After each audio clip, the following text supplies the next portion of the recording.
Hello friends and welcome back to your channel House to Home. അപ്പോൾ ഞാൻ ഇന്ന് കൊണ്ടുവന്നിട്ടുള്ളത് ഒരു ഇൻസ്റ്റന്റ് ആയിട്ടും ക്രിസ്പി ആയിട്ടും ഉണ്ടാക്കാൻ പറ്റുന്ന റവ ദോശയുടെ റെസിപ്പിയാണ്. ആദ്യം നമുക്ക് ഈ ദോശയ്ക്ക് ആവശ്യമുള്ള മാവ് റെഡിയാക്കി എടുക്കാം. അപ്പം ആദ്യം ഒരു മിക്സിംഗ് ബൗളിലേക്ക് ഞാൻ 1 കപ്പ് റവയാണ് ചേർത്ത് കൊടുക്കുന്നത്. നോർമലായിട്ട് നമ്മൾ കടയിൽ വാങ്ങിക്കാൻ കിട്ടുന്ന റോസ്റ്റഡ് റവയായിരുന്നു അത്. അതിൻ്റെ കൂടെ തന്നെ 1 കപ്പ് അരിപ്പൊടിയും കൂടെ ചേർത്ത് കൊടുക്കാം. 1:1 റേഷ്യോയിലാണ് നമ്മൾ ചേർക്കേണ്ടത്. എന്നിട്ട് ഇതിൻ്റെ കൂടെ 2 ടേബിൾ സ്പൂൺ മൈദപ്പൊടി ചേർത്ത് കൊടുക്കാം. ഇത് കൂടുതൽ ആയാൽ ദോശയുടെ ഒരു കട്ടി കൂടി പോവും. 2 ടേബിൾ സ്പൂൺ കറക്റ്റായിരിക്കും. ഇനി ഇതിലേക്ക് ആവശ്യത്തിനുള്ള ഉപ്പ് ചേർത്ത് കൊടുക്കാം. 1 ടീസ്പൂൺ ജീരകവും 1 ടീസ്പൂൺ കുരുമുളകും കൂടെ ചേർത്ത് കൊടുക്കാം. സാധാരണ ഹോട്ടലിലൊക്കെ കുരുമുളക് അങ്ങനെ തന്നെ ആഡ് ചെയ്യുന്നതായിരിക്കും. പക്ഷെ നമ്മൾ കുറച്ച് ക്രഷ് ചെയ്താണ് ചേർത്ത് കൊടുക്കുന്നത്. ഇങ്ങനെ ഇടുമ്പോൾ കുട്ടികളൊക്കെ എടുത്ത് കളയില്ല.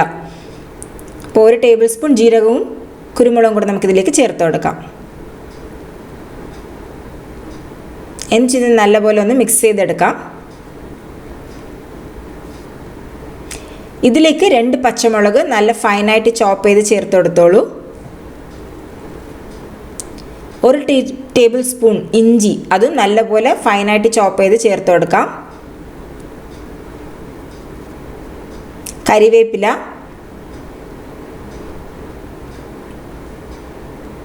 പിന്നെ കുറച്ച് മല്ലിയിലയും കൂടെ നല്ലപോലെ ഫൈനായിട്ട് ചോപ്പ് ചെയ്തതും കൂടെ ചേർത്ത് കൊടുക്കാം.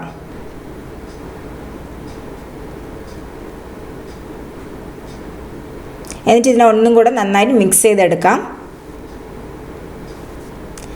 1/4 കപ്പ് അധികം പുളിപ്പില്ലാത്ത തൈര്, നല്ല കട്ടിയുള്ള തൈരായിരിക്കണം. എന്നിട്ടൊന്ന് ജസ്റ്റ് മിക്സ് ചെയ്ത് കൊടുക്കാം. നമ്മളിന്ന് ഉണ്ടാക്കാൻ പോകുന്നത് ഓണിയൻ റവ ദോശയാണ്. ഇതിനാവശ്യമുള്ള ഓണിയൻ നമുക്ക് അവസാനം ചേർക്കാം. ഇപ്പോൾ ഇതിനാവശ്യമുള്ള വെള്ളം കൂടെ ചേർത്തിട്ട് നല്ലപോലെ കൈയിനെ കൊണ്ട് തന്നെ ഇതിനെ മിക്സ് ചെയ്തെടുക്കണം. ഒട്ടും കട്ടി ഉണ്ടാവാൻ പാടില്ല.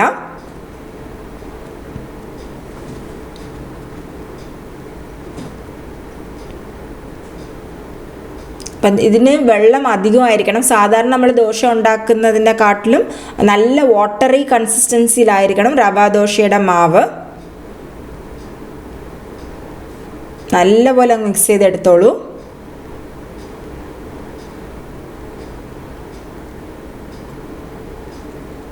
കണ്ടില്ലേ, നല്ല വെള്ളം ചേർത്തിട്ടുണ്ട്. നമുക്കിതൊന്ന് അടച്ച് വെച്ചിട്ട് ഒരു 20 മിനിറ്റ് റെസ്റ്റ് ചെയ്യിപ്പിക്കണം.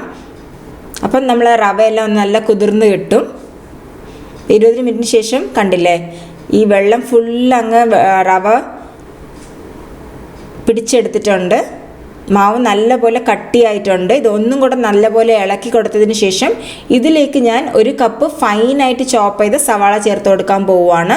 നിങ്ങൾക്ക് ഓണിയൻ വേണ്ടെന്നുണ്ടെങ്കിൽ അത് സ്കിപ്പ് ചെയ്യാം. പക്ഷേ ഓണിയൻ റവ എന്ന് പറയുമ്പോൾ കുറച്ചും കൂടെ ഇൻട്രസ്റ്റിംഗ് അല്ലേ. എന്നിട്ടത് നല്ലപോലെ മിക്സ് ചെയ്തതിന് ശേഷം കുറച്ചും കൂടെ വെള്ളം ഒഴിച്ചു കൊടുക്കാം.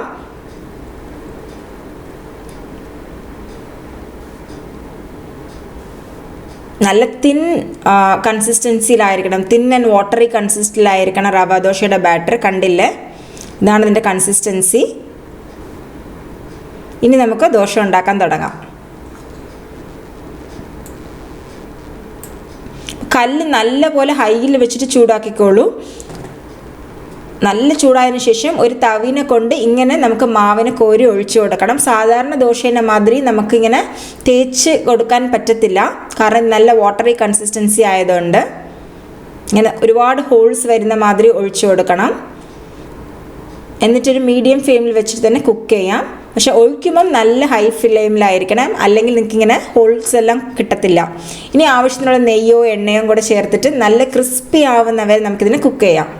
അപ്പോൾ കണ്ടില്ലേ, ഇങ്ങനെ ആയിരിക്കണം, നല്ല മുറുക്ക് മാതിരി വരണം. ഇനി നമുക്കിതിനെ അങ്ങനെ തന്നെ എടുത്ത് മടക്കി എടുത്തിട്ട് സെർവ് ചെയ്യാം. ഇതിന് തിരിച്ചിടേണ്ട ആവശ്യമൊന്നുമില്ല. കണ്ടില്ലേ എത്ര ക്രിസ്പി ആയിട്ടാണ് നമ്മളെ റവ ദോശ ഇപ്പോൾ റെഡി ആയിട്ടുള്ളതെന്ന്. അപ്പോൾ ഇങ്ങനെ തന്നെ ഞാൻ ബാക്കിയുള്ള ദോശകളും കൂടെ കുക്ക് ചെയ്തെടുക്കാൻ പോവുകയാണ്.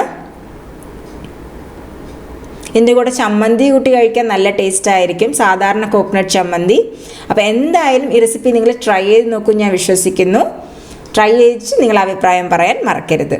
അപ്പോൾ വീണ്ടും ഒരു ടേസ്റ്റി ആയിട്ടുള്ള റെസിപ്പി അല്ലെങ്കിൽ വേറെ ഏതെങ്കിലും ഇൻട്രസ്റ്റിംഗ് ആയിട്ടുള്ള എപ്പിസോഡായിട്ട് നിങ്ങളെ ഞാൻ കാണാൻ വരാം. Thanks for watching house to home.